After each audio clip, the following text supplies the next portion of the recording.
Welcome, traveler. You are looking for somewhere to rest, a place to lay your head and tell your stories round a fire. Come with me now past the borders of the known world, beyond the familiar faces of Greece and Rome. Come to a place where the mountains touch the sky, and the earth is hard and the people are harder. Here the sun bleeds across the plains like wine spilled from an overturned cup, staining the grass a deeper green. See that cloaked figure striding purposefully over the hills? That is King Philip, the first of his name. Look to his left hand. Can you see her there dancing at the edge of the light, a vision of purple silk and midnight hair? She moves like a shadow, quick and silent and deadly. She carries the future of Macedon in her hands. Do you see the scar? A mark of his people, a reminder of their fury and their pride. There are whispers in the night that speak of betrayal and regicide, of shattered alliances and vengeful gods. There is war in the east, and Philip must prepare to defend his kingdom, to fight those who would see Macedon broken and bleed. He carries his kingdom on his shoulders and a dream that is larger than all of Macedon. Here the air is thin and sharp, a taste of the north. The people here are a different breed, wild and stubborn and strong. Look closer. Do you hear that haunting melody carried on the wind?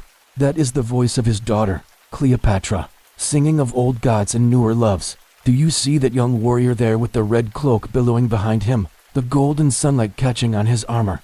That is Alexander, son of Philip, destined to be the greatest king Macedon has ever known. But tonight, he is just a boy hearing his father's tales of glory, dreaming of empires yet to be built. The road to greatness is long and fraught with peril. Oh, traveler, rest your eyes. Let the firelight dance in the shadows. Let the music carry you away to a world of phalanxes and chariots, of kings and queens and the clash of steel. For this is Macedon, and this is the story of its people, of their triumphs and tragedies, their loves and losses, their hopes and dreams. This is where it all began, the empire that would change the world forever. Alexander the Great was arguably one of the most ambitious men in history. But what was it really like under his empire? Keep watching to find out what it was really like to live under Alexander's empire. And stick around until the end for an exclusive insight into ancient Rome that you won't learn anywhere else. Near the city of Gaugamela in northern Iraq in 331 BC, most people don't know how hot the armor was, how scarred the feet were, how cold the rations were, how endless the drills were, or how far east they marched with absolutely no idea where east even ends. Okay, so it's just a bit of grass, a little dirt. What could possibly go wrong? Well, plenty. Remember, this was 331 BC. There was no such thing as refrigeration back then. To add to that, in most cases, the men received next to no formal training. They were just thrown into the deep end. The heavy shields were difficult to maneuver, and the spearheads kept snapping off. Being in the army of Alexander was sort of like being in a fraternity or a sorority. One of the things you had to do was show your loyalty over and over again, and you did this through repetition. If you could take out the front legs, then the giant animal would fall to its knees and then you could attack it with impunity. Unfortunately for Alexander, though, his men just couldn't seem to hit the legs. Again, we can get a sense of this from Plutarch's biography. He writes that the Macedonians were afraid to strike at the elephant's legs, for fear of being encircled or trampled. This led to the deaths of many Macedonian soldiers. It is a story that explains how the Romans came to be ruled by a single king after centuries of rule, by a series of kings and dukes. The story of Romulus killing Remus symbolizes the end of this era, and the beginning of Roman monarchy. Whether it was the Macedonian drill or another military maneuver, it had to be repeated until it was basically drilled into you. He also realized that he needed to change his approach to dealing with elephants. Everyone knows the story of Romulus killing his twin brother Remus, after they both founded the city of Rome. But there's a lot more to this story than meets the eye. For starters, the whole wolf thing seems to be a complete fabrication. There are no other examples of she-wolves raising human children. Even if there were, it's unlikely that a wolf would choose to raise human children over its own. And let's be honest, the story of Romulus killing Remus is a bit weird. Why would Romulus kill his own brother? And why would he do it in such a petty way? Why not just banish him or something? For starters, we don't actually know if it's true. Livy, the historian, was the first to record the story in 144 BC. Nearly 400 years later, the story started being used as propaganda to bolster the power of the ruling emperor. The story became more and more embellished over time, and eventually turned into the pseudo-historical account that we know today. Fortunately for him, he was able to implement these changes in time for the next battle. the Battle of the Hydaspes River against King Porus. We can get a sense of this from Plutarch's biography of Alexander. He writes that the troops complained bitterly about having to repeat the same exercises over and over again. Imagine being ordered to do push-ups until failure. They were found by a female wolf, who then suckled them and raised them as her own. They were later discovered by a shepherd named Faustulus and his wife, Acca. The twins grew up to become strong young men and set about founding the city of Rome. A disagreement over where the city should be built led to Romulus killing Remus. Romulus then went on to become the first king of Rome, and then being forced to do it all over again the next day, and the day after that, and the day after that. That's kind of the vibe. If you've ever tried to fight with a spear, you'll know that it's much harder than it looks. Trying to fight with a broken spear is basically impossible. No wonder his soldiers struggled. Their equipment was poor. Their tactics were rudimentary, and in some cases, their weapons were downright dangerous to use, and the harsh conditions meant that any meat or fish that wasn't eaten fresh would soon spoil. Rations consisted of dried meat and cheese, which wouldn't go bad. This stuff tasted awful, though. All the walking, marching, and running was done barefoot. After many miles, the feet became scarred, blistered, and raw. These wounds were then easily infected. In other words, not ideal if you want your army to stay in fighting form. So why didn't they just wear shoes? Well, because back in the day, shoes and sandals were worn by peasants and slaves. Soldiers were expected to be strong and tough. Then you might have made it to the front lines. But there was still one more obstacle standing between you and the legendary status of Alexander's army: the elephants. Elephants played a huge role in the Battle of Gaugamela. The sheer size and power of these animals must have been terrifying to witness. Even Alexander himself admitted that he had never seen anything so frightening. Wearing footwear was seen as a sign of weakness. I think it would be fair to say that there are few people alive today who could handle being in the army of Alexander. How far do you think you'd make it? I'm guessing not long. It is often considered the point where the ancient East definitively met its end and the ancient Mediterranean world began. To put it simply, this was a battle where everything changed. Why you wouldn't last a day in the Macedonian army? The Battle of Gaugamela is regarded as one of the greatest battles in history. Decisive, epic, and brutal. Alexander's elite companion cavalry wore a breastplate made from linen and leather. This sounds all right? Well, maybe if you lived in England. But remember, this was 331 BC. They weren't exactly blessed with their conditioning back then. So imagine wearing a thick jacket made out of layers of linen and leather in the middle of a Mesopotamian summer. And if you thought that sounds uncomfortable, wait until you hear about the sandals. There are statues of the battle at various places throughout Greece and Russia. It's the kind of battle that school teachers only dream about when they make their lesson plans. The decisive battle between Alexander the Great and Darius III of Persia took place. Yet despite its legendary status, there are a lot of misconceptions about the battle itself. Let me start by talking about the armor. These elite soldiers wore no shoes. But if you did somehow manage to keep your feet intact, what about the rations? Well, unfortunately, these were freezing cold. It is easy to forget that Alexander's soldiers had to endure 2 years of campaigning in the east before they even got to fight Darius. Most of Alexander's infantry fought with long spears and round shields. But there was a big problem with this style of fighting. And let's not forget the drills. So if you managed to endure the heat, the cold, the blisters, and the boredom, there was only one way to kill an elephant, and that was to aim for the front legs. After the battle, Alexander ordered that every spearhead be replaced because so many had snapped off during the fight. Now it's time for your exclusive insight into ancient Rome. The official version goes like this: after Romulus and Remus were abandoned as babies. But there's a lot more to the story than this. In reality, the story of Romulus and Remus is a metaphor. I've done a few videos about Alexander the Great now. You know, his empire, his battles, his horses. But despite all this, there is still so much we don't know about Alexander's life. He's often portrayed as a manic pixie, unhinged and out of control. But in reality, his behavior was actually quite calculated and strategic. And to find out how, we need to go back to the beginning and look at the blueprint laid down by his father, Philip II of Macedon. Now, while Philip is normally considered a footnote in Alexander's story, it's because he's often viewed as weak, indecisive, and even ineffective, which couldn't be further from the truth. No, Philip was a true Renaissance man, a military innovator. The alliance with Athens drove back the Theban army, and after that, Philip returned to Macedon and began making preparations for his own campaign against the troublesome tribe of the Illyrians. Now, traditionally, the Macedonian army followed a traditional Greek style of fighting with a mix of heavy infantry, light infantry and cavalry. But Philip scrapped this in favor of a new design based around one single type of soldier. He called for help from his old rival, Athens. This would be accompanied by a shield that was larger than normal to protect the user from incoming missiles, but he allowed his son to make decisions and gave him full reign over the army, which was exactly what Alexander needed to gain experience, along with a more standardized system of infantry armed with longer spears than before. In 351 BCE, Philip was involved in a serious carriage accident that left him permanently injured. Unable to properly ride a horse, he was forced to relinquish his position as commander-in-chief of the army. The result was a much more effective fighting force that was perfectly suited to the terrain of Greece and engaged the enemy cavalry without ever needing to expose themselves to incoming charges. He thought the future of Greece lay in the north, among the Macedonians.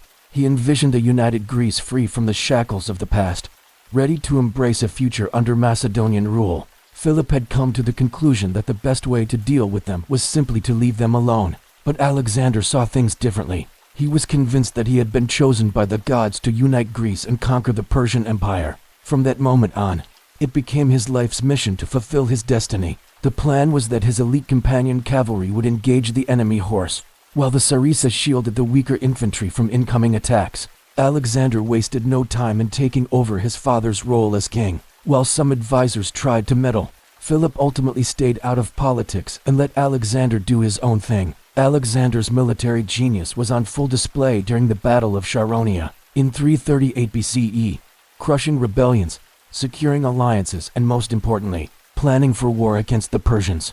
Before long, he had assembled the largest army Greece had ever seen, composed of elite Macedonian soldiers and a collection of allied Greek states, where he decisively defeated an invading force from Athens and Thebes. Did I sell Philip II short in my previous videos? Let me know in the comments below. Eager to claim the riches and glory of the Persian Empire, cementing his place in history as one of the greatest conquerors of all time. Philip II may not have been the flashiest or most famous ruler in history, but his contributions to his kingdom and his son's empire are undeniable. Philip's legacy lives on in the annals of history, and without him, Alexander might never have become the great conqueror we know today. As they moved through Asia Minor, they crushed all resistance and forged a path to the heartland of the empire. Thank you so much for watching. I hope you learned something new.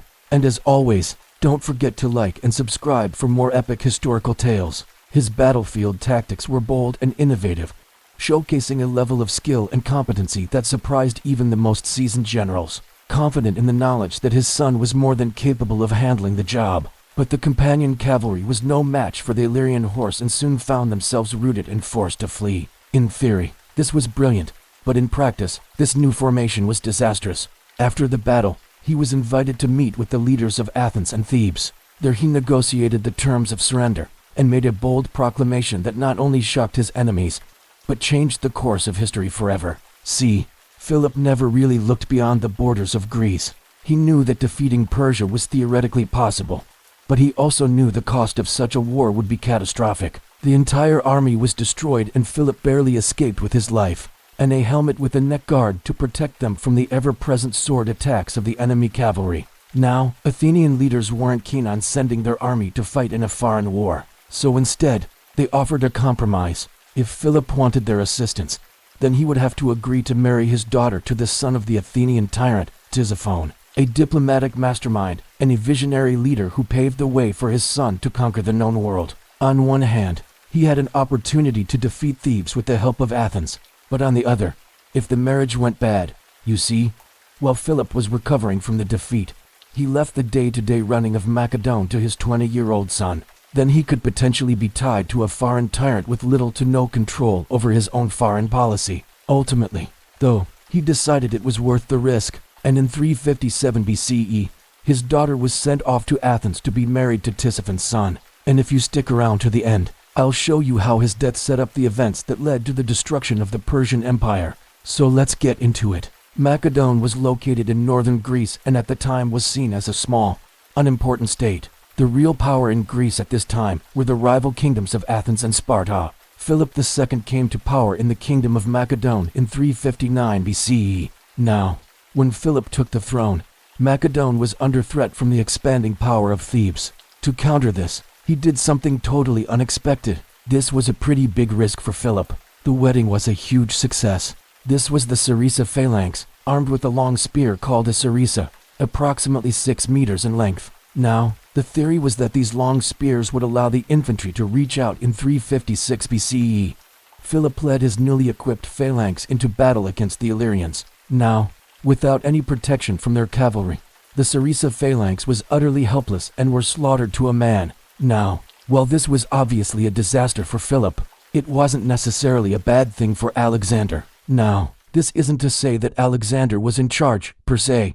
That title still belonged to Philip. Under his command, the army was restructured with a smaller number of elite companion cavalry. But Alexander's impact on the army didn't stop there. But rather than take over himself, he insisted that Alexander remain in charge, essentially giving his son the role of co-regent, and handle it he did. But his opponents were more impressed than anyone.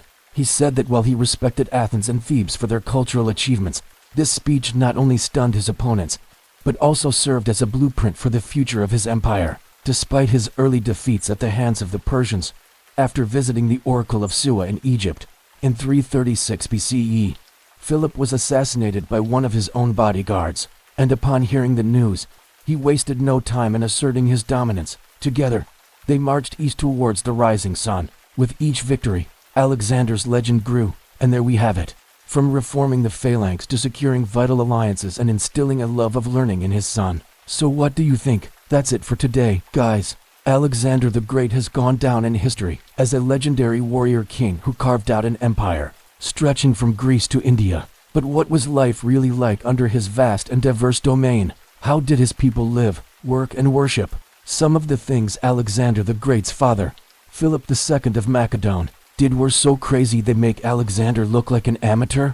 In today's episode, we will take a deep dive into some of the most mind-boggling actions of Philip II, and how these blueprints laid the foundation for Alexander's future. So let's dive in. And how did he transform the ancient world, as well as his complex relationship with the Greek city-states? Some argue that Philip exploited and manipulated the Greeks. At first glance, Philip II might not seem like a typical genius. For example, everyone knows about the famous Macedonian phalanx, right? That was Philip's idea. To achieve his goals, he had a plan, a clear vision of what he wanted to accomplish. But he wasn't married to any particular method. For example, he knew how to play the marriage game, forming alliances by marrying his children to members of other royal families. Did we miss anything? Let us know in the comments below. And don't forget to like and subscribe so you never miss an episode. Take his son Alexander's marriage to the Persian princess Statira. This wasn't just a way to form an alliance with the Persians. It was also a way to unite two different cultures and lay the groundwork for his future empire. It wasn't just about the big, epic myths, but also about how the ordinary people lived their lives and interacted with the divine world around them. Philip even managed to unite the once bitter rivals, the Athenians and Spartans. Don't forget to like and subscribe so you never miss an episode. Keep exploring and you never know what you might discover. Thanks for joining us on our journey through time. Until next time, stay curious and keep learning. By marrying his daughter Cleopatra to the Spartan king's son, he was a master of building bridges, even when it meant going against the grain. If something wasn't working, he changed it up. His genius lay in his ability to learn from the past, adapt and innovate, break the rules when necessary, and unite rivals to achieve his goals. If it hadn't been for Philip's brilliance, Alexander might not have become the legendary conqueror we know today, which is going to blow your mind, and the ancient world might look very different. For example, Philip was known for his brilliant use of guerrilla tactics. But what was religious life like for ordinary folks back then? Did everyone just chill out and party with the gods? Well, not exactly. He would use speed and surprise to outmaneuver his enemies. And when it came to diplomacy, he wasn't afraid to play both sides, playing on rivalries and getting other nations to do his bidding. Sometimes he even pretended to be weak and helpless to lure his enemies into traps. Now, that's some serious strategic thinking. It shows that Philip wasn't just a brute force kind of guy. He was smart, cunning and adaptable. Sure, there were myths and legends passed down through stories and poems, but for the people living in ancient Greece, it was a big part of their daily lives. They believed that the gods were super involved in human stuff. I mean, Zeus, the the king of the gods, was always meddling in human affairs, causing all sorts of chaos. The Greeks believed that the gods had a sense of humor, just like teenagers, and they liked to mess around with humans. Poseidon, the god of the sea, was notorious for getting mortals pregnant, causing all kinds of drama and unexpected offspring. Then there was Hades, the god of the underworld, who wasn't exactly known for being a social butterfly. The Greeks believed that when someone died, their soul went on a wild ride through the underworld, facing all sorts of trials and tribulations along the way. It was like a never-ending obstacle course, and only those who made it to the end got to chill out in the afterlife. But hey, at least there was always room for some good old-fashioned partying. The ancient Greeks loved to celebrate with festivals and rituals honoring the gods. There was the Panathenaic festival in Athens, which celebrated the goddess Athena, and the Thesmophoria in Boeotia, which honored the goddess Demeter. These festivals were a chance for the community to come together, party, and show their devotion to the gods. After all, you never knew when Zeus might decide to throw a tantrum and cause some major chaos. So it was important to keep him and the other gods happy. But let's not forget about the Oracle of Delphi, perhaps the most famous religious institution in ancient Greece. The Oracle, also called the Pythia, was a person who was believed to be able to communicate with the gods and deliver messages about the future. People from all over Greece would travel to Delphi to consult the oracle and get their fortunes told. It was like a one-stop shop for all your fortune-telling needs, willing to use any means necessary to achieve his goals. He took the classic Greek phalanx, those big groups of soldiers holding long spears shoulder to shoulder, and made them even better. Philip introduced a longer spear called the sarissa, which gave the phalanx more reach and power. He also mixed in some cavalry, those mounted warriors, to make the whole thing even more flexible. What's smart about this is that Philip didn't try to reinvent the wheel. He improved on something that already worked and made the Macedonian army one of the strongest in the ancient world. Just think of it, if someone tried to copy the Macedonian army exactly, they wouldn't be as successful. It's all about adapting and improving. He wasn't a philosopher like Aristotle, nor a scientist like Euclid. However, a closer look at his life and accomplishments reveals three surprising aspects of his character that truly make him a genius. His secret to success lay in his ability to blend tradition with innovation, maintain discipline with adaptability, and unify rivals through calculated moves, while others contend that he genuinely sought to forge a united and prosperous Greece. Regardless of the complexity surrounding his character and motivations, Philip II's contributions to the development of ancient Greece are undeniable. Improve military strategies and unite the Greek city-states under the banner of Macedonia. He is often overshadowed by his son, the legendary Alexander the Great.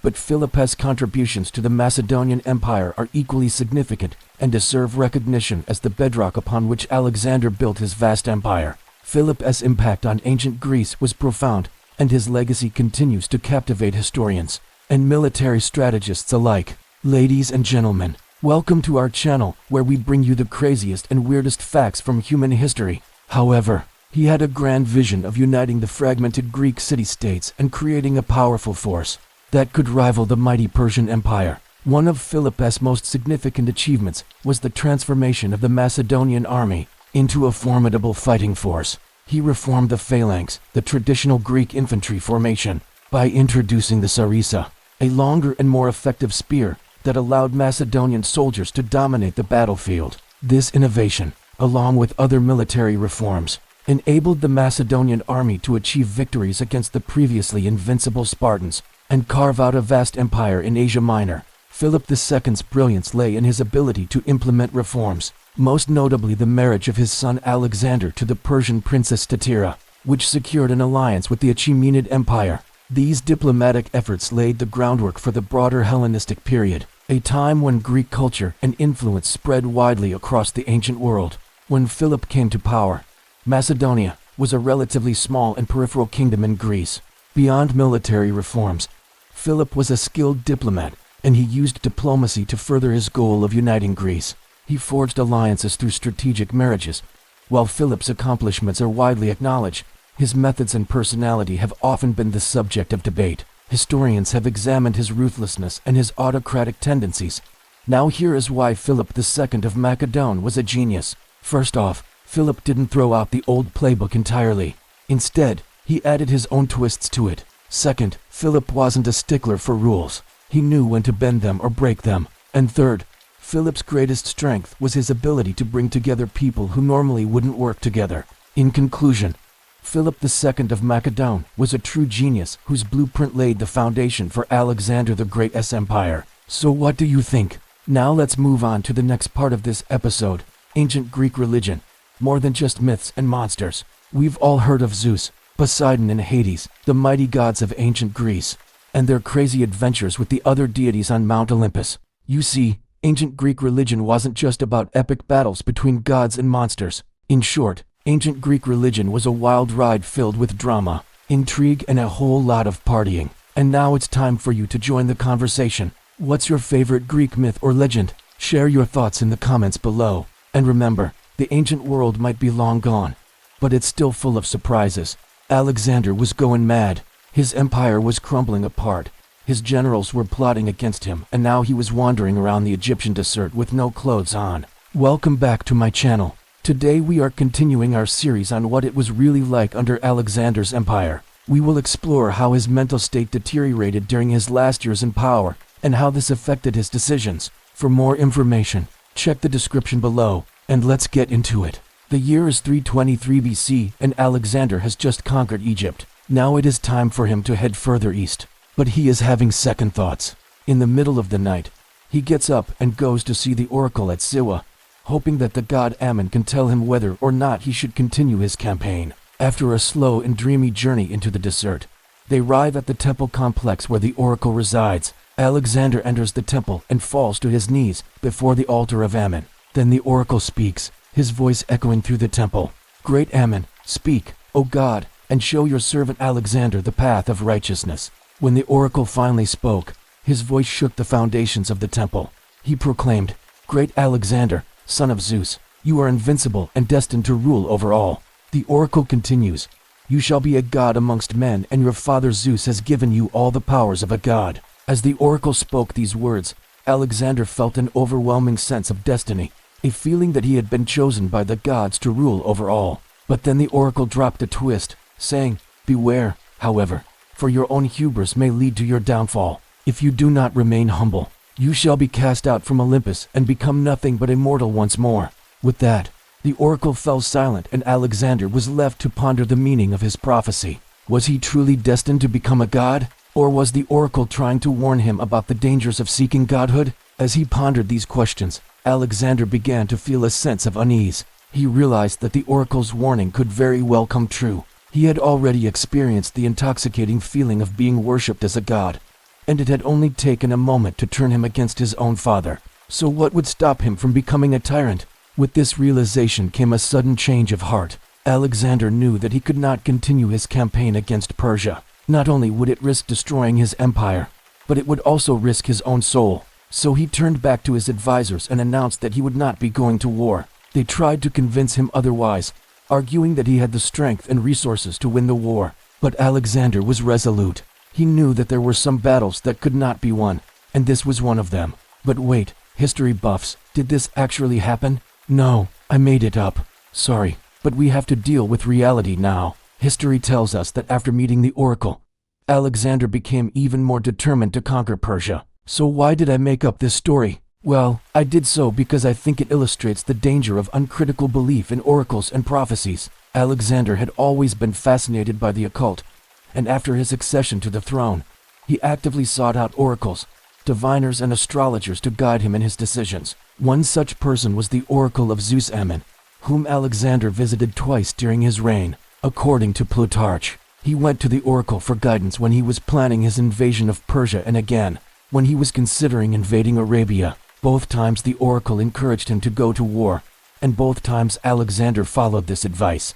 However, in 323 BC, things took a strange turn. After defeating the Persian king Darius III at the Battle of Gaugamela, Alexander decided to march on to the oracle at Siwa to receive the spoils of war. But upon his arrival, he was told that the oracle was not ready to see him yet and had to wait 3 days. This annoyed Alexander, who stormed into the temple and demanded that the oracle speak to him right away. When the oracle finally spoke, he delivered a cryptic message that Alexander interpreted as a prophecy. According to Plutarch, the oracle said, Great Alexander, son of Zeus, You are invincible and destined to rule over all," which confirmed Alexander's megalomania. But there is a catch. Ancient historians are not always reliable, and there is no way to verify their accounts of what happened next. The first source we have is Plutarch, who wrote his biography of Alexander in the 1st century AD, but he used other sources that are now lost to us, including accounts by people who were present at the oracle's supposed prophecy.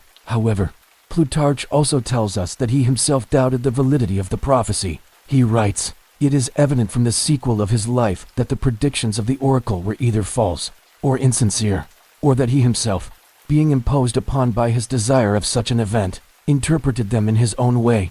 Unfortunately, we don't know what those other sources said or how much credence they gave to the prophecy. However, based on the sources we have, there are two possible scenarios.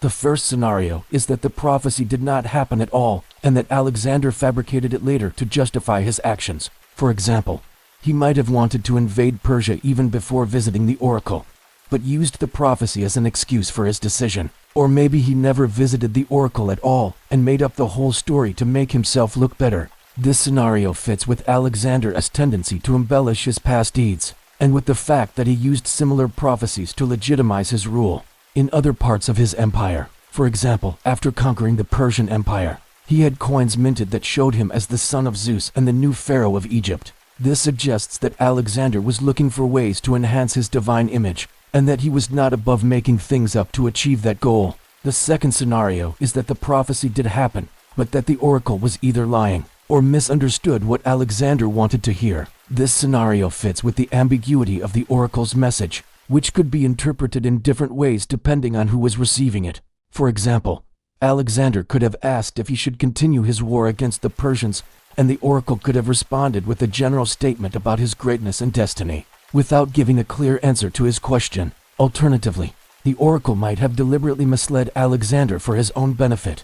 For example, the oracle could have seen how Alexander's ambition and paranoia were getting the best of him and decided to give him a false prophecy to knock him down a peg. Or maybe the oracle simply wanted to avoid angering Alexander, knowing that he would not tolerate bad news. Whatever the case, this scenario shows that even if the prophecy was genuine, Alexander's interpretation of it was still faulty. This could have happened because of his own biases and delusions of grandeur, or because the oracle deliberately misled him. Either way, the prophecy had a profound effect on Alexander's psyche, pushing him further into madness and causing him to take disastrous actions that ultimately led to the decline of his empire. Alexander didn't care anymore. What had once driven him, his lust for power, fame, and fortune, meant nothing now. Even his advisors noticed a change in his behavior. They described him as forgetful, indecisive, and moody, and noted that he spent long periods alone without speaking a word. Some thought that he was ill, while others suspected that he had gone mad.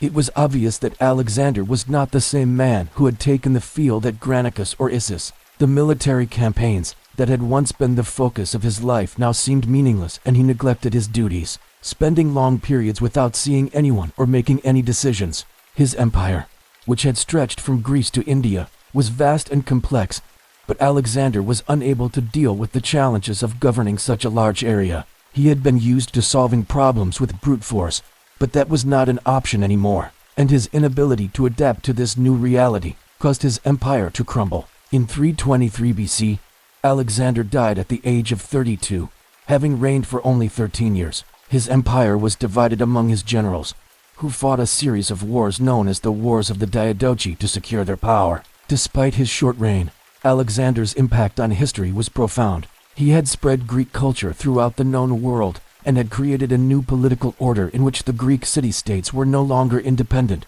but rather subjects of a greater empire. His legacy lived on in the art, literature, and architecture of the ancient world, as well as in the hearts and minds of those who dreamed of a better future for their people. So what do you think? Do you think Alexander's madness was real or a myth? Let me know in the comments section below. Alexander the Great has fascinated people for centuries. The heartland of Alexander's empire was a very different place to live than his outer reaches. So let us go back to Pella once again and find out what it was really like to live under Alexander's rule. But be warned, not all is as it seems. Life in Pella, power and luxury behind the walls. It's time for another trip to ancient Macedonia. This week we're going to take a look at life in Pella, because even though we know about Alexander the Great from his military campaigns and his personal life, there's still so much more to learn about his homeland. In fact, this whole series has been one big mystery because up until now we haven't found any written records from the Macedonian people themselves. We have coins, inscriptions, and scraps of pottery, but no letters, no diaries, nothing that gives us insight into how Alexander's people lived their everyday lives. So let's start at the top. Let's take a slow walk through the palace and symposiums of Macedonia's elite. There are 7 areas of the royal complex open to the public today, but only 3 of them were here during Alexander's lifetime. The others were built by his successors, most notably his mother, Olympias, who added her own palace onto the site after she came to power. Walking around the exterior of the complex today, you might not even notice these extra buildings because they're made of such humble materials. But when we're talking about the opulence of the Macedonian court, it's important to remember that the wealth of kingship in this period wasn't just about marble temples and giant statues.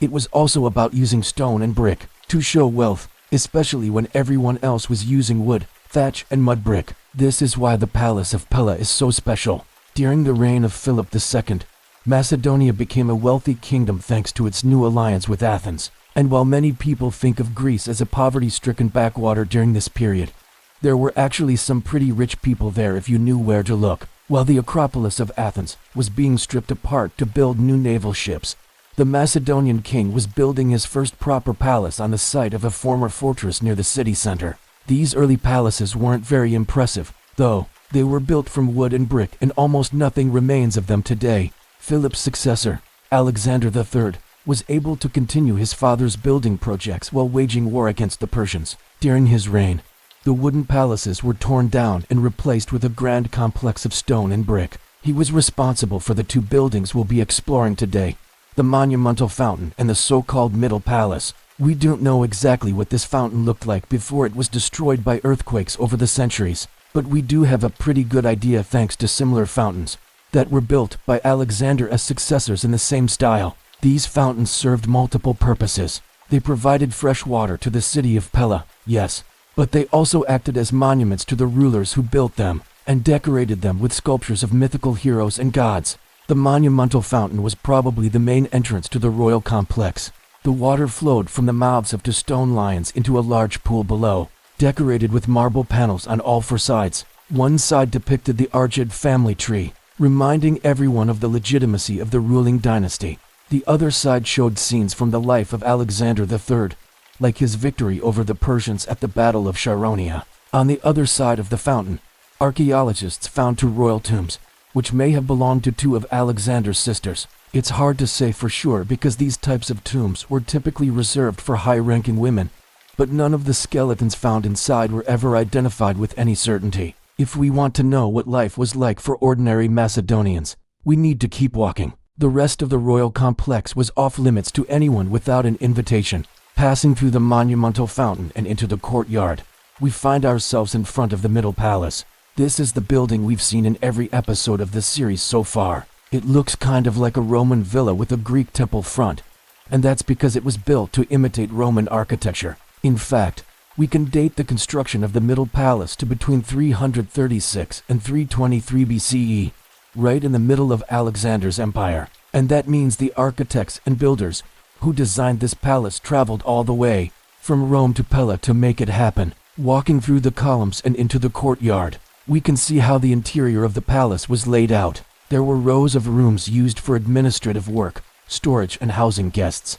This wasn't where the king lived, though. That would have been in the private palace next door. It is possible that Alexander spent part of his childhood in this palace, while he was being tutored by Aristotle. But by the time the palace was finished, he was already king and had moved into his own place.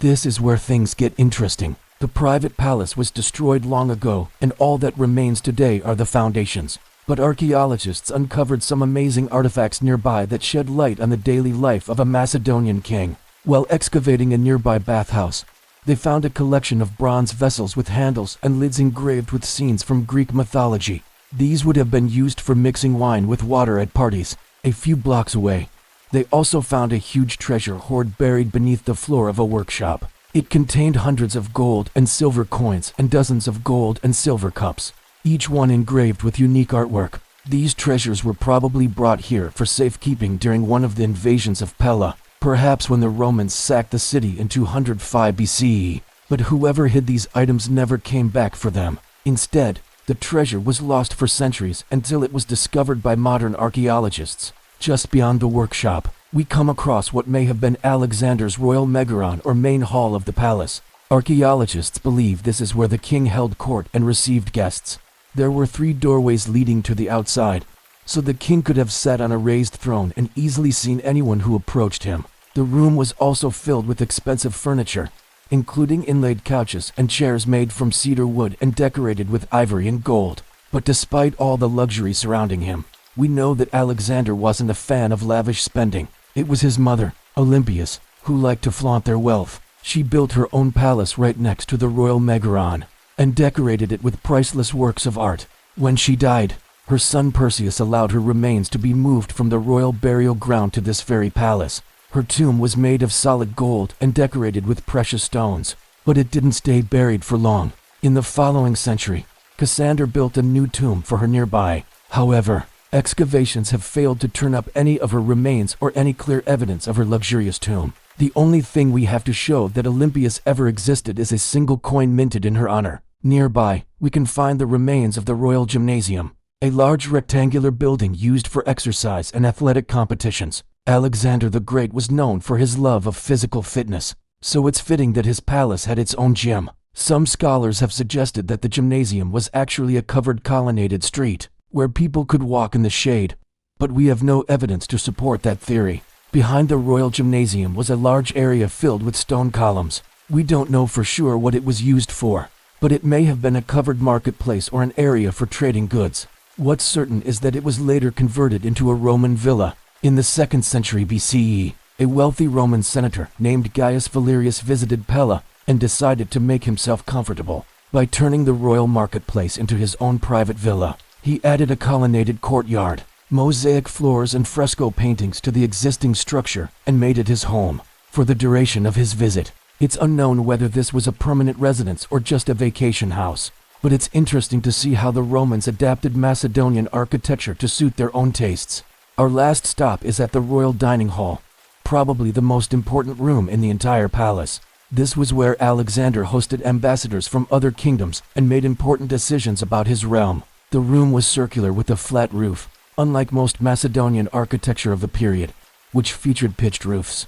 On the walls were decorated with frescoes showing mythological scenes and historical events. In the center of the room was a round table made of ivory and gold, where the king and his guests would eat and drink. Scholars have argued for decades about what type of food and drink would have been served here, but the answer is probably pretty boring. It would have been whatever the wealthiest people in Macedonia could afford to buy, which probably meant lots of imported wine, exotic meats and fruit, and fancy tableware. Alexander loved throwing parties, so this room would have been filled with music, poetry, and conversation late into the night. There are thousands of pieces of pottery, furniture, and jewelry from the Hellenistic period on display in museums around the world, but hardly anything with Macedonian designs. This is why it's so important to study material culture from the homes of ordinary people. Things like cups, lamps, and perfume bottles give us a better understanding of what daily life was like. In the Macedonian capital, excavations at the Agora of Pella have revealed dozens of homes from the Hellenistic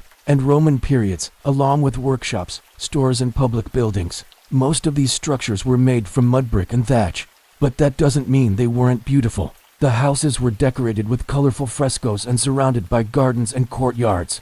Sadly, most of these structures were destroyed when the city was abandoned in the 3rd century CE, leaving behind only the foundations and a few stray pieces of pottery. But this is still enough to give us an idea of what daily life was like for the average person in Alexander's empire. If you want to see what life was like under Alexander's empire, we're gonna have to do something a little different today. You see, when most people think about Alexander the Great, they imagine some sort of unstoppable force of nature. In fact, he's often described as one of history's greatest military leaders, a man who conquered more land than any other leader in history, and who inspired his troops to do the seemingly impossible. But I've said it before and I'll say it again, war is not glorious. Sure, there are moments of brilliance, daring, and victory, but for the most part, war is just really boring. Take For example, the famous march across Persia, where Alexander and his army traveled 2,000 miles across the scorching hot Persian plateau. That journey took 5 months, and it was so excruciatingly dull that even Alexander almost gave up. So today, we're gonna explore what life was really like under Alexander's empire by taking a deep dive into this very march. We'll examine the dust, the sweat and the silence, and learn why the real story of Alexander's conquests is far more nuanced than the legend. Welcome to the channel. Imagine being on the road for months, days that blur together into weeks, weeks that stretch into months. All you can see is the endless road stretching out before you, and the relentless sun beating down on your back. Days turn into weeks, and the only change in routine is the constant march. This was the reality for Alexander's soldiers during his long campaign through Persia. In 334 BC, Alexander set out from the Greek city of Sardis, with a goal of reaching the Persian capital of Persepolis.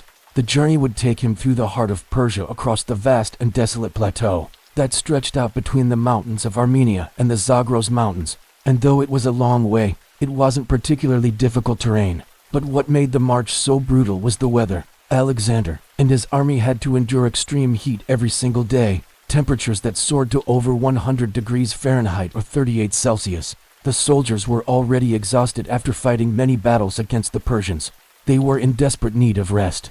But instead, they were forced to keep moving forward without any reprieve from the unforgiving sun. This would test their physical and mental limits as well as their loyalty to Alexander and their fellow comrades. And yet, despite the hardships they faced, they pressed on because giving up was not an option. If they were caught without supplies in such hostile territory, they would be at the mercy of the elements. And that was a fate worse than death itself. For them, surrender or capture meant certain death at the hands of the Persians. So they fought on, pushed by fear and exhaustion until finally, after 5 grueling months, they reached their destination, Persepolis.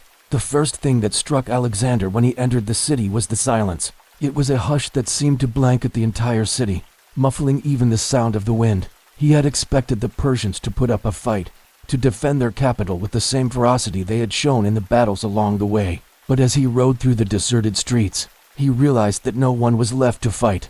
The city's defenders had fled, leaving behind an eerie silence that was deafening in its intensity. It was as if the very spirit of the city had been crushed under the weight of Alexander's relentless advance, leaving behind a hollowed-out husk of its former self. But the silence wasn't just a consequence of the city's abandonment. It was also a testament to the toll the campaign had taken on his own troops. As he walked through the ruined city, Alexander couldn't help but feel a sense of unease. The silence was broken only by the sound of his own footsteps, echoing off the crumbling walls like a mournful drumbeat. It was a stark contrast to the noise and chaos of the battles they had just fought, and it was a reminder of the human cost of war. The faces of his soldiers were etched with fatigue, their eyes hollowed out with exhaustion. They had endured months of hardship and sacrifice, and now they were paying the price. But Alexander knew that they had no choice but to press on. There was no turning back. They had to keep moving forward, even if it meant sacrificing everything. For Alexander, the silence was deafening. It was a constant reminder of the sacrifices his men had made, the lives they had lost, and the toll that conquest had taken on all of them. He had dreamed of bringing civilization to the Persians, but at what cost? But as he stood there amidst the ruins of Persepolis, Alexander couldn't help but feel a sense of emptiness. The silence was a heavy burden, and he knew that he had to do something to lift it. He needed to find a way to honor the sacrifices his men had made, to give them a sense of purpose and hope for the future. He had to find a way to bring light back into their lives, and so he did. He organized a grand festival, inviting the people of Persepolis to celebrate their deliverance from the Persian king. It was a gesture of goodwill, a way of showing that he wasn't just a conqueror, but a liberator. He wanted to give the people of Persepolis a chance to rebuild their lives, to create a new future for themselves free from the tyranny of their former rulers. The festival was a huge success. People from all over the region came to celebrate, and it was a joyous occasion filled with music, dancing, and feasting. But for Alexander, it was more than just a party. It was a chance to heal old wounds and forge a new path forward. In the days that followed, Alexander worked tirelessly to restore order to the city. He appointed governors to oversee the distribution of supplies, and he set about rebuilding the city's infrastructure. It was a Herculean task, but Alexander was determined to see it through. He wanted to create a model city, a beacon of civilization in the heart of Persia. It was a monumental undertaking, But Alexander was up to the task. He had a vision for Persepolis, a vision of a city that would become the crown jewel of his empire. He wanted to make it a center of trade and culture, a place where people from all over the known world would come to exchange ideas and goods. As the city slowly began to rebuild itself, Alexander could feel the silence lifting. The people of Persepolis were slowly coming back to life, and it gave him a renewed sense of purpose. He had come to conquer, but he was staying to build, and so Alexander spent the next several years in Persepolis, working to make his vision a reality. He built temples and schools, and he encouraged the arts and sciences. He created a city that was not just a military outpost, but a true center of civilization. But as time went on, Alexander began to feel the weight of his empire. He realized that ruling such a vast and diverse kingdom was not easy. He missed the camaraderie of his soldiers, the thrill of battle, and the simplicity of life on the road. And so, with a heavy heart, Alexander decided to return to Greece. He left Persepolis in the capable hands of his generals, and he set about returning to his old life. But he knew that he would never forget his time in Persia. The silence of Persepolis had taught him the true cost of war and the importance of peace, and he carried that lesson with him for the rest of his life. Now, while the story of Alexander's march across Persia might seem pretty straightforward, there's actually a lot more to it than meets the eye. You see, historians have long debated whether or not Alexander was actually motivated by a desire to conquer the Persians or if he was simply trying to escape from Greece. After all, Alexander's father, King Philip II, had spent much of his reign expanding the borders of their small kingdom, and as a result, many of Macedonia's citizens were starting to get a little restless. Alexander may have seen conquering Persia as a way to distract his people from their own problems, or at least that's what some historians believe. Plus, Alexander's decision to spare Persepolis after hearing its story may suggest that he was as bloodthirsty as he is often made out to be. Maybe he wasn't just a ruthless conqueror after all. But that's just a couple of theories. Ultimately, we may never know exactly what was going on in Alexander's mind when he set out to conquer Persia. But regardless of his motivations, there's no denying that the march across Persia was one of the most epic tales in history. Alexander's decision to spare Persepolis and help rebuild the city has led many to view him as a kind of benevolent conqueror, and it's a testament to his character that even his enemies respected him. Rome was not built in a day, but some Roman cities were. Here's what it was really like to build a city under Alexander's empire. And now for this episode of What It Was Really Like, brought to you by my supporters. Join them today at our support page. We've got an exclusive podcast, bloopers, behind-the-scenes posts, and more. It's totally free to join. It's 323 BC, and you are strolling through the brand new city of Alexandria, admiring the amazing architecture. You turn towards the harbor and see a lighthouse that is so tall you can barely make out its top. There are ships from all over the known world docked here and uncoiling hoses to fill their holds, with fresh water pumped from deep underground. In the distance, you hear the rhythmic clanking of hammers on stone as more workers arrive for their shift. At the Great Library, this is one of the most exciting cities in the entire empire, and it wasn't even planned this way. Not long ago, this area was nothing but swampland, but now it's become the most densely populated city in the empire. How did this happen? Well, it's thanks to Alexander. When he came to this part of Egypt, he learned that while the local people loved him, they weren't big fans of their pharaoh, Ptolemy I. After beating him in battle, Alexander decided to punish the locals by founding a new city right next to his newly conquered capital of Memphis. He set up a commission of 5 men to survey the region and find a suitable spot for the city. Their instructions were to pick somewhere near a good port, enough fresh water and fertile farmland. Oh, and it had to be somewhere where nobody lived. Turns out that last one was kind of important, because if you put a city where people already lived, well, then those people would probably complain about being uprooted from their homes. The commission chose a site at the edge of the Nile Delta that met all of Alexander's requirements, except one. There was actually a small village there, but since they needed somewhere else to put the city, the commission decided to just destroy the village. They ordered everyone who lived there to leave or die, and once the villagers were gone, the commission burned the place to the ground. This is pretty much how every major city in the ancient world was built. So now that the city was built, or at least planned, it was time to get people to move there. And to entice them, Alexander promised that anyone who moved to the city could keep all the stuff that they owned. So everybody left their house, packed up their stuff, and moved to the city. Well, almost everybody. Forcibly moving an entire population of people from their homes to a new city might sound evil, but at the time this was basically considered a best practice for city planning. The goal was to have a city full of enthusiastic citizens who would be eager to participate in civic life. Having people move there voluntarily was just a bonus. As people trickled into the new city, they quickly found that it wasn't ready for them yet. It didn't have any public buildings, houses, or even enough roads to accommodate all the new residents. But never fear. Alexander personally guaranteed that these early settlers that they would be compensated for any trouble they experienced during this transition. In other words, if your house burns down, tough luck, buddy. But if your house burns down because the city hasn't finished building your house yet, we'll give you a small pile of cash to help you rebuild. As you can imagine, this led to the very rare sight of a massive city spontaneously combusting. People's houses were burning down faster than they could be built. So Alexander hired some of the most prolific architects in the known world and ordered them to design some standardized housing that could be mass-produced.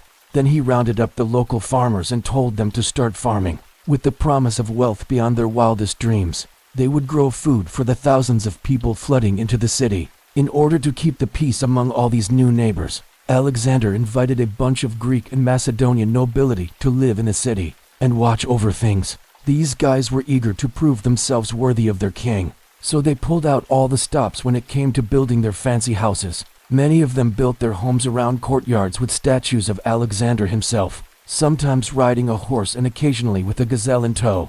I'm sure they weren't trying to curry favor with the king or anything, but not everyone was happy in this new city. While Alexander had intended to create a diverse melting pot of cultures, the reality was that most people living in the city were either Greeks or Macedonians. Everyone else was just kind of stuck in the background. This was especially true for women. Women in the eastern provinces of the empire were used to having more freedom than their sisters back in Greece.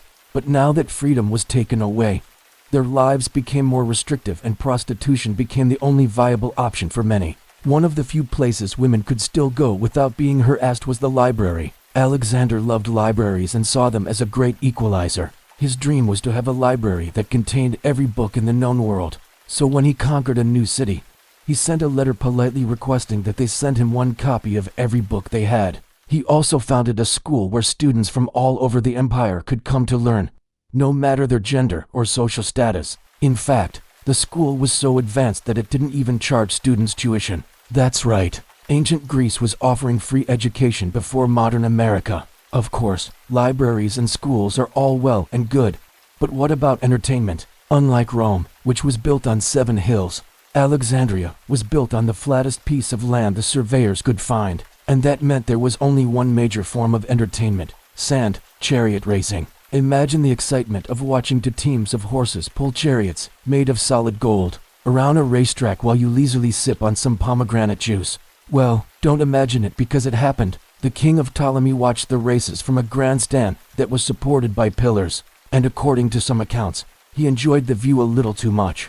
It's said that the pillars were designed so that he could discreetly peek at the female slaves bathing underneath. It was hard to think of a city that had everything until you realized it didn't have any water towers. To fix this problem, Alexander commissioned one of the tallest structures ever built, a lighthouse nearly 400 feet tall. The lighthouse stood at the entrance to the harbor and featured a giant mirror that would flash sunlight onto ships to warn them of jagged rocks hidden beneath the waves. But that was just a nice side effect. The real purpose of the lighthouse was to impress sailors into thinking that it was Zeus himself shining down on them. While the lighthouse was certainly impressive, it couldn't compare to the wonder of the world that was the great library of Alexandria. When the city was founded, it had one public building, and that was the library. Its sheer size and ambition attracted scholars from all across the empire, and soon the library became home to hundreds of thousands of scrolls and books. Scholars would work late into the night, fueled by copious amounts of wine,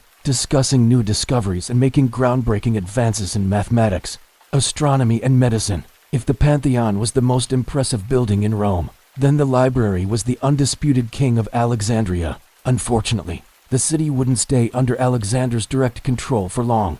He died before finishing his ambitious building projects and left his empire to his friend Ptolemy. Turns out Ptolemy wasn't much of a friend because he kept the city for himself and started his own dynasty. And since they betrayed their best friends, Does that mean that the people of Alexandria were cursed to a life of misery and despair forever? Of course not. For centuries, Alexandria remained one of the most influential cities in the Mediterranean. Its library continued to expand and eventually housed 400,000 scrolls, maybe even more. It became the center of trade between Europe, Asia, and Africa, and was the first major city to reach a population of 1 million. Even today, you can visit the ruins of this amazing city, walk the streets that hosted one of the ancient world's greatest festivals, and stand in awe at the remains of the world's tallest building.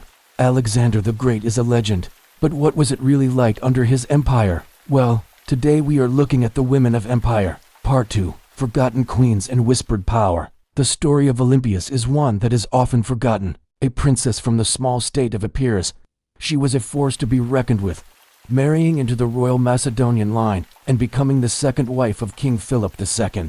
Her son would be none other than the great Alexander. But after Philip's assassination, she found herself on the throne in Macedonia, ruling alongside her young son. Yet many at the time believed she wielded more power than the boy king.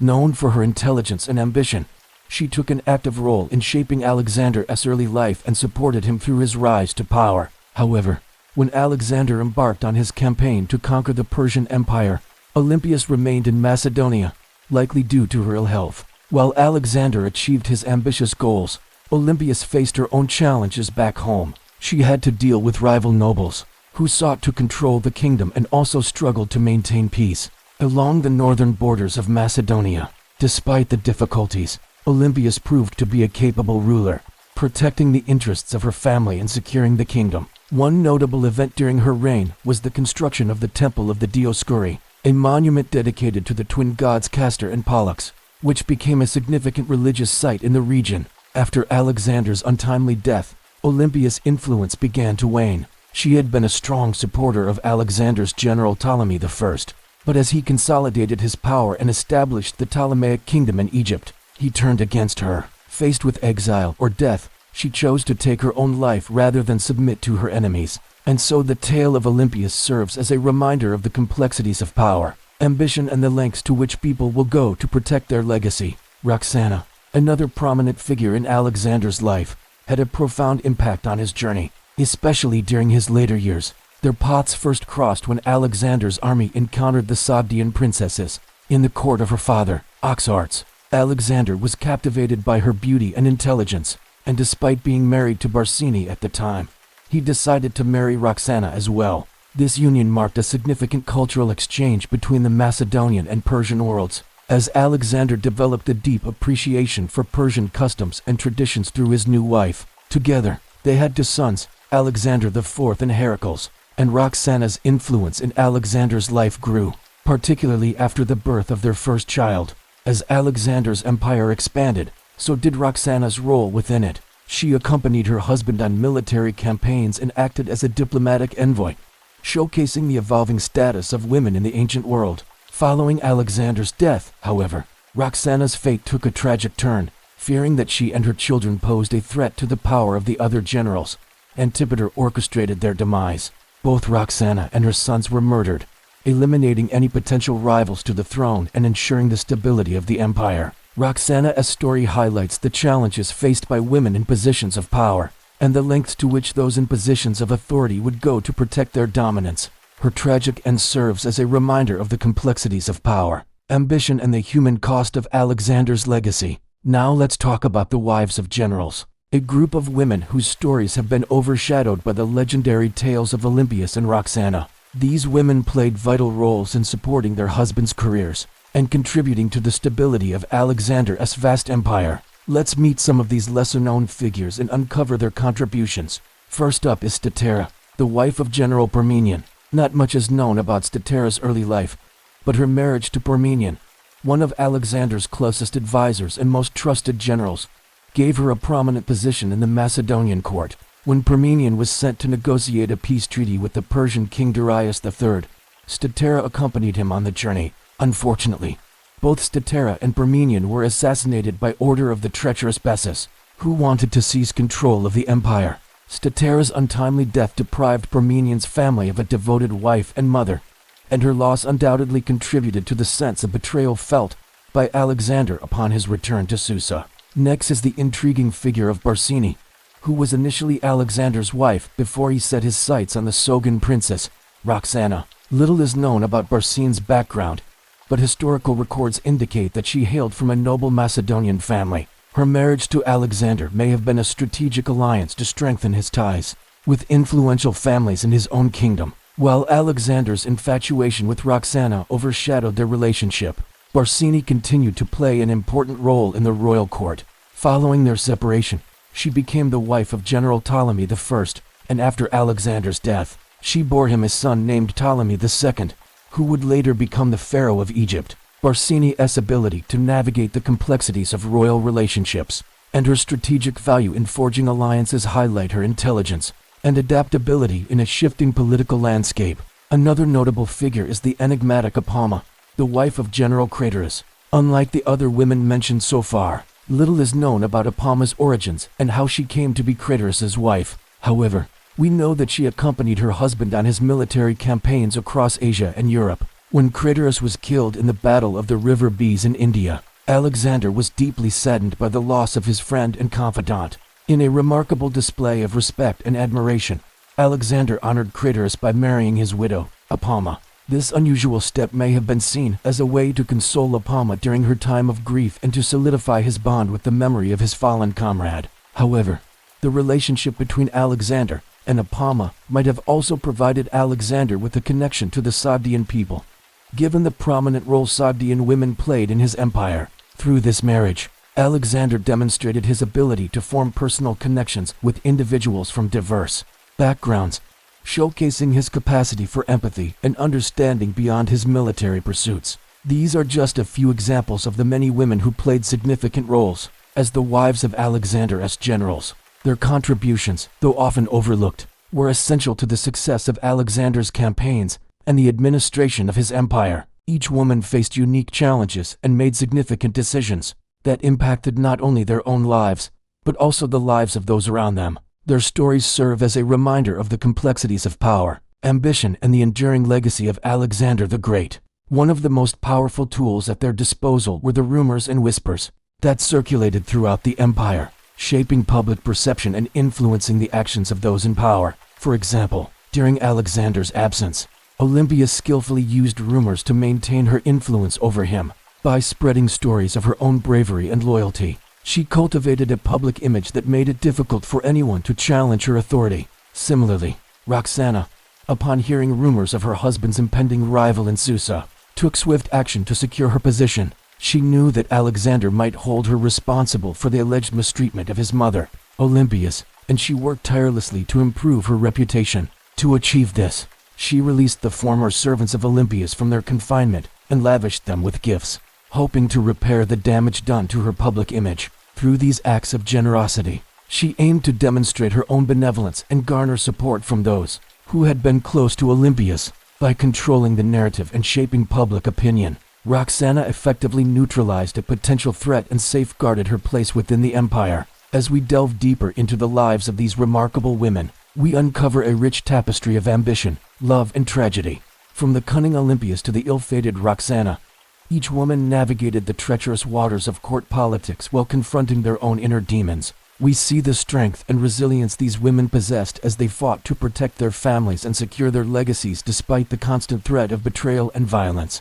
The choices they made, whether out of love, duty, or self-preservation, had profound consequences for themselves and the empire as a whole.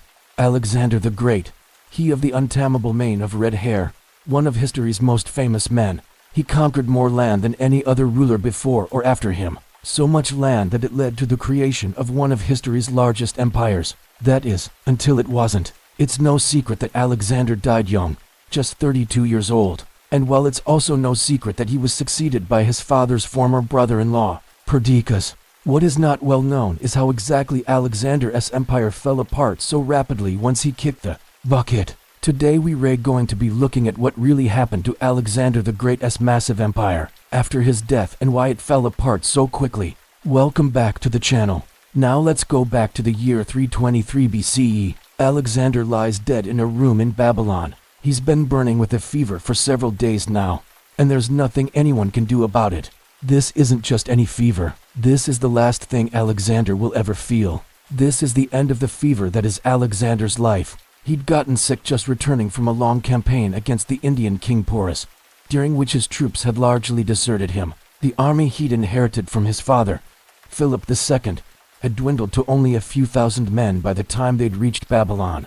But despite this setback, he made it back to his capital in good spirits, or so everyone thought. In reality, he was absolutely miserable. He'd lost almost all of his power base and couldn't even get an erection anymore. Yes, we know this because that's what historians use to gauge a person's overall mood. As far as they were concerned, Alexander was having a midlife crisis. The conquering hero, who up until this point had never met a challenge he couldn't overcome, had finally met his match. But now here he was dying alone in a room with a handful of loyal officers and no legitimate heir. Because while Alexander did have children, none of them were considered legitimate heirs. See, Alexander was something of a ladies' man, if you catch my drift, and he had quite a lot of mistresses over the years. In fact, there were so many that it was impossible to keep track of them all. He treated them all like gold, showering them with gifts and taking care of their families. But this didn't make them legitimate. Only his wife could do that. Now, he did have one son, Alexander IV, born from his first wife, Roxana. The trouble was she was currently pregnant with his second son, and there was no telling whether or not either of them would survive birth. You see, Alexander's constant traveling and campaigning took its toll on her body, and she needed to stay close to home. But Alexander needed an heir, and he needed one fast. He wanted to make sure that someone was there to carry on his legacy after he was gone, someone to pass the torch to. But who? There were so many contenders. His full sister, Cleopatra, perhaps his half-sister, Arsinoe, or maybe his friend Hephaestion's family. He had named Hephaestion region in his stead when he left for India, but he was now dead. There were also generals, of course, men like Ptolemy, Seleucus and Antipater, all of whom would love to have Alexander as child on the throne in order to pull the strings from behind the curtain. But what did Alexander do? Well, in the end, he did the only thing he could think of. He called a meeting of all the nobles and asked them to vote for his favorite. All of them were in attendance except for Parmenion and Craterus, who had gone ahead to settle affairs in India, and once they heard about the plan, both returned immediately. There were hundreds of votes cast, and in the end, Alexander IV was chosen. Everyone cheered, and although Cleopatra was furious that her brother had once again shoved her aside, she accepted it gracefully. Alexander recovered somewhat from his illness, enough to marry his last great love, the beautiful but untalented Hephaestion, and enough to leave the empire in good hands, or so he thought. But Alexander's fever returned with a vengeance. It burned through his frail body, killing him in just a few days. They laid him out on a golden bier, wrapped in myrrh and spices, and the whole kingdom mourned. It was one of the greatest funerals the world had ever seen, but it wouldn't be the last. There was a heavy body in a golden coffin, no heir, no plan, just silence. And as soon as the funeral procession left Babylon, that silence was shattered. Soon the whole empire was torn apart by civil war. Ptolemy seized control of Egypt. Seleucus fled east to found his own empire. Antipater marched into Macedonia with his army, and somewhere along the way, little Alexander IV got lost in the shuffle. No one knows exactly why this happened.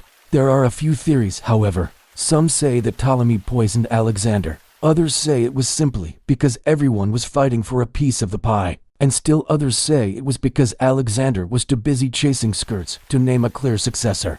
Whatever the reason, the empire was broken into 3 separate pieces, and this was just the beginning. You see, Alexander was the glue that held the empire together. Sure, there were competent rulers before him, but they ruled small city-states. Alexander was the first to unite the Greeks under one banner and march all the way to India. He inspired his men, pushed them beyond their limits, and made them believe that anything was possible. But now he was gone, and without his charisma, the empire began to fall apart. One by one, all of the generals carved out their own kingdoms. Lysimachus took Anatolia and became its king. Cassander seized Athens and made himself master of the Aegean. And even Ptolemy's daughter, Berenice, broke away from him and declared herself queen of Egypt. The only one who tried to hold it together was Antipater, the man Alexander had put in charge of Macedonia. He fought hard to keep the empire intact, but he couldn't do it alone. After he died in 319 BCE, his son, Cassander, took over, and instead of trying to hold the empire together, he started destroying it. First, he killed off anyone who opposed him, including his own brother. Then he crushed the Macedonian navy and turned on the allies of the empire, taxing them heavily to pay for his wars. Soon, the whole empire was collapsing around him. In the east, Seleucus had managed to build a small but powerful kingdom around Babylon. In the west, Ptolemy was building his own dynasty in Egypt, and in between them, the kingdom of Syria was ruled by a woman named Cleopatra, who had come to power by marrying the previous king's widow. There was no one left who could unite the empire, and by 300 BCE, it was officially over. That's right, after less than 70 years, the biggest empire the world had ever seen was gone. And yet, somehow it was also just the beginning. Do you know why? Because the children of Alexander the Great went on to become some of the most powerful rulers in the ancient world. For instance, his son, Alexander IV, became pharaoh of Egypt. His daughter, Cleopatra, became queen of Syria. His stepdaughter, Berenice, became queen of Egypt, and his illegitimate son, Hercules, became king of Bithynia. Plus, his generals went on to establish their own dynasties in Anatolia, Macedonia, and Persia. Alexander may have died young, but his legacy lived on through his children and grandchildren for centuries to come. This month marks 20 years since the release of the film Alexander, and while it's far from a cinematic masterpiece, there is one scene that has stuck with me all these years later. At the end of the movie, we see the aftermath of the battle between Parmenion and Ptolemy, and after a decade of fighting, the two brothers are now dead, leaving their armies leaderless. One soldier approaches the camera, holding up Parmenion's severed head, and lets out a war cry. But as he does, a woman grabs at his leg and begs him to stop. The soldier pays her no attention and marches off, leaving the woman crumpled on the ground next to the bloodied heads of her former king and his son. The final shot of the film lingers on her tearful face, forever trapped in a moment of loss and grief. It's hard not to feel for her. The Wars of the Diadochi was an incredibly violent and bloody conflict, but more than anything, it was also a tragedy, the soft collapse of a fragile unity. Generals grasping for pieces of an ever-shrinking puzzle, families broken, and empires turned on itself. It might have been the greatest tragedy of the ancient world. So today we thought we'd revisit one of our earlier episodes about Alexander's death, and look at what really happened to his empire, what it was really like under Alexander's empire. To understand the tragedies of the Diadochi, you need to first understand just how much Alexander's empire expanded. During his lifetime, he conquered most of the known world, creating the largest empire the world had ever seen up until that point. So vast was this empire that even Alexander recognized that it could never be effectively ruled by any single person. And so when making military appointments, he tried to ensure that none would hold enough power to threaten the whole. For example, he appointed his close friend Parmenion as satrap of Babylon, ruling over the eastern provinces. He left the government of Egypt to his half-brother Ptolemy. His friend Craterus got Asia Minor, and his general Seleucus got Syria and Media. Meanwhile, Antipater was left in charge of Greece and Macedonia. These men were all incredibly loyal to Alexander, and he trusted them to rule responsibly and keep any rebellious tendencies in check. But Alexander didn't live long enough to see if they would stay loyal. In June of 323 BCE, he fell ill in Babylon and died 10 days later, probably of malaria. News of his death sent shockwaves across the empire, especially among the military leaders who realized that without Alexander's strong personality to hold everything together, the empire wouldn't be able to survive. And sure enough, within months, the empire erupted into civil war. We don't know exactly why the wars happened. There are plenty of theories, but ultimately we can only speculate. Perhaps it was inevitable that such a vast empire would sooner or later break apart. Or perhaps the generals were always going to betray one another regardless of who was in charge. What we do know is that each general took a piece of the empire for himself, leading to decades of bloodshed known as the Wars of the Diadochi. The first victim of this fratricidal war was Parmenion. As soon as he heard of Alexander's death, he set out to secure the eastern provinces, but he was soon challenged by another of Alexander's old friends, Craterus. The two met at the Battle of the River Bias in 321 BCE, and Parmenion's army was defeated. Horrified at the prospect of having to fight against his old friend, Parmenion fled to Babylon, where he hoped to negotiate a peace treaty. But Craterus pursued him there and executed him on false charges of treason. Next, Ptolemy decided to declare himself pharaoh of Egypt and cut off trade with the other satrapies, leading to a naval war with Seleucus. They fought to a standstill and eventually agreed to divide Alexander's former empire between them. But back in Macedonia, Antipater was furious at Ptolemy's betrayal and marched on Egypt with his army. Once again, the fighting ended with a compromise. Antipater kept control of Greece and the Aegean Islands, while Ptolemy kept control of Egypt. Over in Persia, Seleucus had been steadily building his power base, conquering Mesopotamia, Central Asia and parts of India. He would go on to found the Seleucid Empire, which lasted until 63 BCE. Meanwhile, Antipater's son Cassander would become ruler of the Macedonian Empire, controlling most of the old Greek city-states. Ptolemy's son, Magus, would also carve out a small kingdom for himself in Cyrene. So three of Alexander's closest friends and allies ended up starting wars with one another and breaking the empire into smaller, weaker states.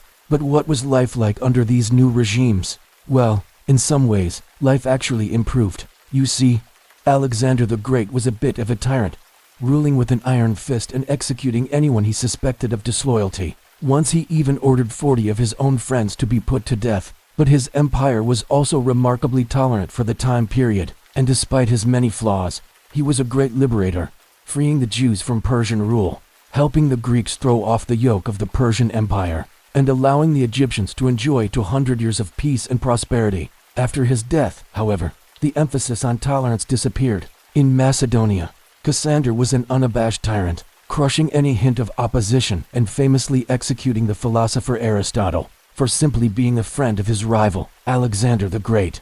Likewise, Ptolemy openly declared himself pharaoh, adopting the dress and customs of the Egyptian pharaohs and erecting obelisks and statues of himself throughout his domain. Even Seleucus took on the airs of a god, styling himself after Alexander and having his own coins minted in his image. And while Alexander had promoted cultural exchange throughout his empire, the Diadochi actively worked to stamp out foreign influence, especially anything Greek. In Egypt, for example, Ptolemy went so far as to ban the Greek language. But what about the people living under these regimes? Well, for the most part, it seems that they got off pretty easy compared to those living in Europe and Asia Minor. That's because the Diadochi had little interest in expanding their empires outside of Egypt. They saw the size of Alexander's empire as an obstacle rather than a blessing, and so they preferred to focus on consolidating the areas immediately around them, instead of trying to expand their borders. Ptolemy, for example, spent most of his reign fortifying the Egyptian border with Palestine, building cities along the frontier and settling veterans there. Similarly, Cassander built several strong fortifications in Thrace to keep the warlike tribes there away from his northern border. Only Seleucus felt the urge to expand, and he did conquer large parts of Asia, but that was mostly to replace the territory he lost to the others. So while life under the Diadochi wasn't ideal, it was by all accounts bearable. People weren't forced to flee their homes or get enslaved, and trade continued as before. Yet none of this should come as much of a surprise.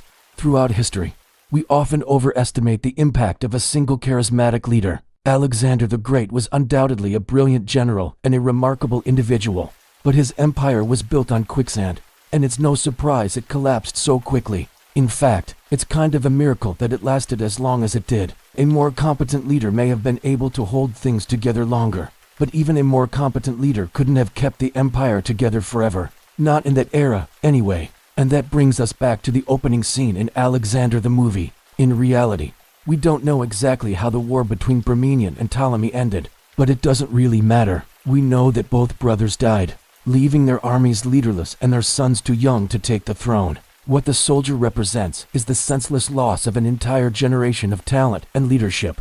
Parmenion was one of the best generals of the ancient world. His tactical genius saved Alexander's life on numerous occasions and helped him conquer the known world. Yet he was executed by one of Alexander's best friends, a man he once trusted. Ptolemy was also a brilliant general and administrator. Under his reign, Egypt became one of the richest and most prosperous kingdoms in the ancient world. Yet he too was killed in a pointless fratricidal war. It's no wonder that the woman in the movie is crying. She's witnessed the needless destruction of an entire civilization. All for what power? Power that wouldn't last. The wars of the Diadochi finally came to an end into 81 BCE when Seleucus defeated the last of his rivals, Antigonus, at the Battle of Ipsus. But the wars had taken their toll on everyone. Hundreds of thousands, if not millions, had died.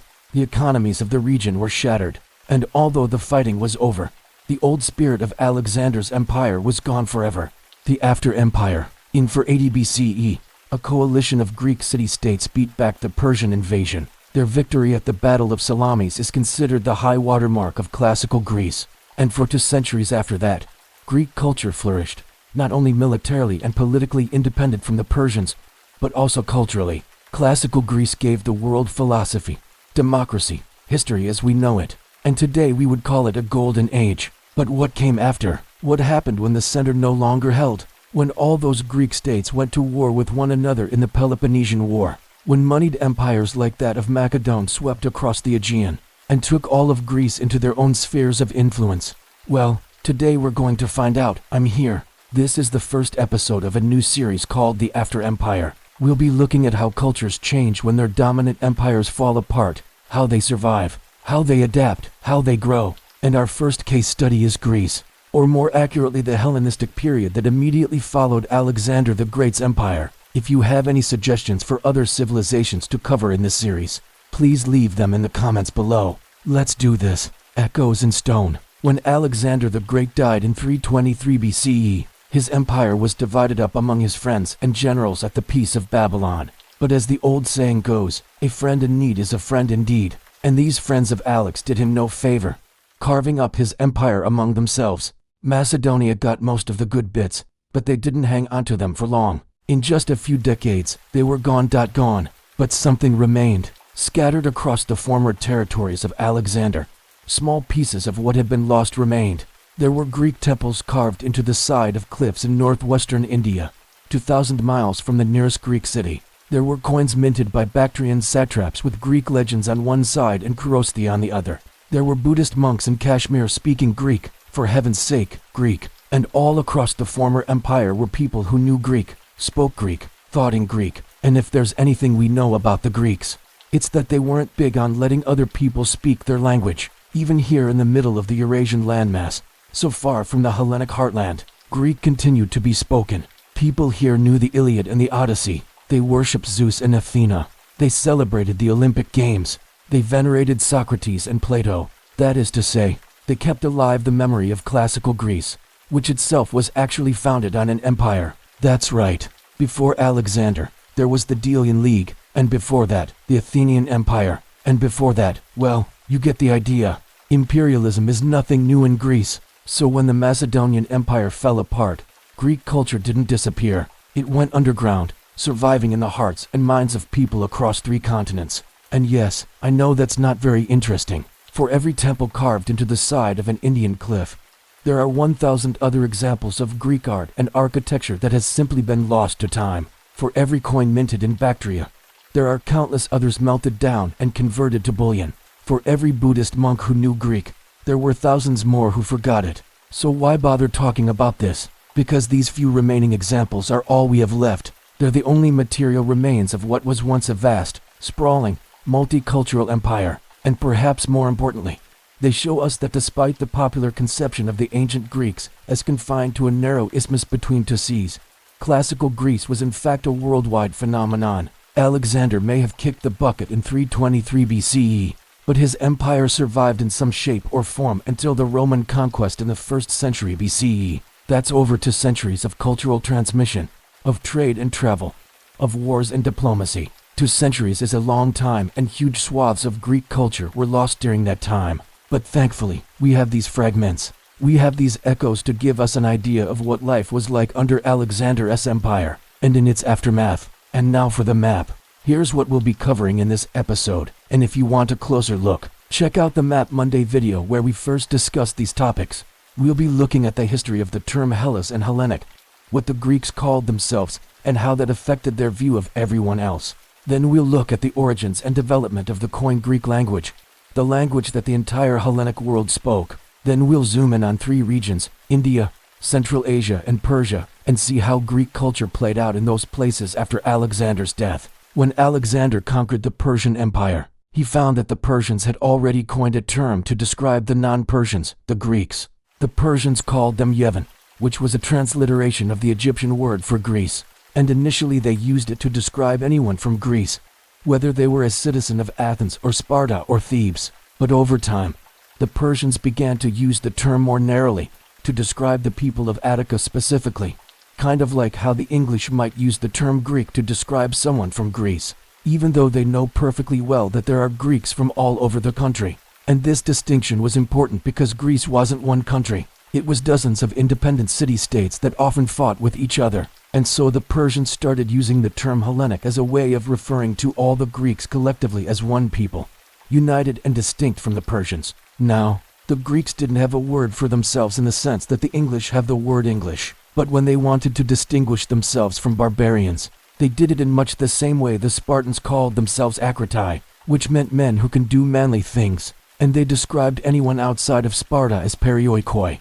which meant people who can't do manly things. And this sort of definition by exclusion is how we got the word Hellenic. It's a word that never appears in any ancient Greek sources, but later writers such as Herodotus used the word Hellen to describe the Greeks, and the adjective Hellenic to describe anyone who spoke the Greek language. And while this was convenient, it also led to confusion, because when Herodotus wrote about the Hellenes, he didn't mean the Greeks proper, the people of Attica and the Peloponnese. He meant anyone who spoke Greek, regardless of where they were from. And this could be a bit problematic. To wit, the kingdom of Bithynia was located on the coast of modern Turkey and was ruled by a dynasty of native kings. But because they encouraged Greek colonization and trade, they were considered Hellenic, even though nobody there spoke Greek until the end of the Hellenistic period. That is to say, if you spoke Greek, you were Hellenic, and if you were Hellenic, then you spoke Greek. And so the Koine Greek language became the lingua franca of the entire Hellenic world.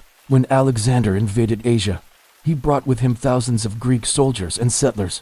But as we saw last week, most of these soldiers were from Macedonia and Thrace and were thus not really Greek. Most of them probably couldn't even speak Greek, let alone understand it. But they did have one thing in common, a common enemy. And that common enemy was the Persian army. To overcome that obstacle, Alexander created a special corps of 10,000 troops drawn from all across his empire that spoke the language of the country. And while this elite force of troops never really existed, the idea certainly did. And these core troops served as the basis for a new Greek military culture that cut across ethnic lines. Soldiers from all across Alexander's empire joined together in these elite fighting units and learned to speak the language of their officers. As a result, the military played a major role in the spread of Koine Greek. Another major vector was trade. Alexander opened up enormous tracts of land to Greek merchants and colonizers, especially in the east. In places like Central Asia and India, Greek merchants were the first non-Persians to ply their trade, and many of them stayed permanently. Wherever they went, they took their language with them. Lastly, there were the cities. Throughout the Levant and Anatolia, Alexander founded cities that were exclusively Greek. These were cities populated by Greek colonists who spoke Greek, with perhaps a smattering of Persian loanwords. But largely they spoke Greek, and they encouraged others to do the same. Eventually, Koine Greek became so widespread that it took on a life of its own. Koine Greek was different from Attic Greek, the language of classical Athens, and the farther east you went, the more divergent it became. But if you wanted to communicate across the Hellenic world, Koine Greek was the way to go. So let us zoom in on 3 areas where Koine Greek was spoken and see how it sounded and what it looked like. But first, a quick word from this episode's sponsor, Masterworks. Ancient Greek sculptures are instantly recognizable. Look at this copy of Phidias' statue of Athena. The crisp folds of her garment, the sharpness of her features, the pose, it's all instantly Greek. But what about this statue of Athena? She looks a lot less Greek, doesn't she? What's going on? Well, this statue comes from India, nearly 2,000 miles from Greece. It's the product of a fusion between Greek artistic conventions and local Indian aesthetics, but it still looks Greek. Why is that? Well, that's thanks to the Gandhara school, a fusion of Greco-Buddhist art that emerged in the wake of Alexander's conquests. The site of the ancient city of Taxila in modern Pakistan is home to a museum filled with artifacts from this school. There are dozens of statues of Buddha that look distinctly Greek, complete with drapery and idealized features. Other statues take on a more syncretic look, like this depiction of the Bodhisattva Avalokiteshvara. He's got a Greek nose and hair, but his body is covered in traditional Indian clothing. And then there are other statues like this one that show the influence of Greek art, without taking on a fully Hellenic style. Either way, the influence of Greek art on Indian art is clear and undeniable, and we can thank Alexander for that. You see, Alexander's army sacked Taxila in 327 BCE, but in the years after his death, his empire broke apart and Greek soldiers colonized the area. They intermixed with the local population and gradually adopted the customs and religions of their neighbors. One of those customs was art. Greek soldiers and settlers must have encountered Buddhist statues and thought, "Hey, these look kind of like our statues of the gods." And so they started making their own. Over the next few centuries, this art tradition flourished, creating some of the most beautiful works of art in history. Another example can be seen here at the site of the ancient city of Bagram in northern Afghanistan. This site was once a major hub on the Silk Roads, connecting China, India, and the Mediterranean. It was settled by Greeks after Alexander's death, and they built themselves a palace in the middle of the desert. What's really fascinating about this palace is that it combines distinctly Greek elements with Central Asian ones. Look at the rounded archways. Look at the frescoes. Look at the layout of the rooms. This is a Greek palace built in the middle of the Eurasian steppe. Unfortunately, the site hasn't been fully excavated yet, so we don't know too much about it. But what we do know shows us the power of cultural exchange. If you were an ambassador from China visiting the court of the local Greek king, you wouldn't have felt at home, but you also wouldn't have felt completely out of place. You would have understood the language, after all. Koine Greek was spoken throughout the empire. As for what that language sounded like, unfortunately, we don't know. It's impossible to recreate an ancient language, so we can only guess at what Koine Greek sounded like. But there's evidence that points to certain pronunciations. For instance, the Athenians apparently struggled to pronounce the letter combination KH, so they would have probably pronounced it something like H. Similarly, the letter combination PS appears in names like Ptolemy and Perseus, and since the Phoenician letter for PS sounded like P, it's likely that the Greeks did the same. So a name like Ptolemy would sound something like Putlolim. And what about the aspirated letters, RP and RT? Sounds like doctor to me, right? Yeah, it's not perfect, but it's better than nothing. And it gives us an idea of what the language may have sounded like. When Alexander conquered the Persian Empire, he inherited an administrative system that was already in place. There were roads and infrastructure and tax collection. All he had to do was replace the Persian governors with his own men. In fact, Alexander's successor, Ptolemy I, used this system to great effect. He sent agents to Egypt and Anatolia to collect taxes and goods on behalf of the crown. But this system didn't work in the East. Places like India and Persia were just too far away for agents to effectively travel to. Instead, Ptolemy appointed governors with essentially complete autonomy as long as they paid their taxes. And those taxes were pretty steep. One of those satraps was a man named Menander, who ruled over the northwestern Indian subcontinent. According to Plutarch, Menander was crazy rich. He had an army of 30,000 men and ruled over a territory larger than all of Macedonia. How did he get so rich? Well, according to the same Plutarch, Menander exploited his subjects, forcing them to pay high taxes and labor on public works. But he also helped develop the economy of the region. He made it safe for merchants to travel there and encourage trade. He founded new cities and built irrigation systems and temples. Basically, he behaved like a typical Hellenistic monarch. He oppressed his subjects and he improved their lives. How did he do both of those things?